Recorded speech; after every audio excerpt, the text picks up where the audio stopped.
يا أيها الذين آمنوا كتب عليكم الصيام كما كتب على الذين من قبلكم لعلكم تتقون أياما معدودات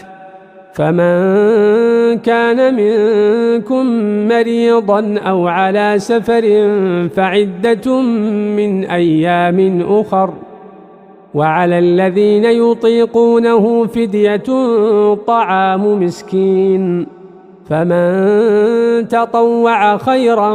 فهو خير له وأن تصوموا خير لكم إن كنتم تعلمون شهر رمضان الذي أنزل فيه القرآن هدى للناس وبينات من الهدى والفرقان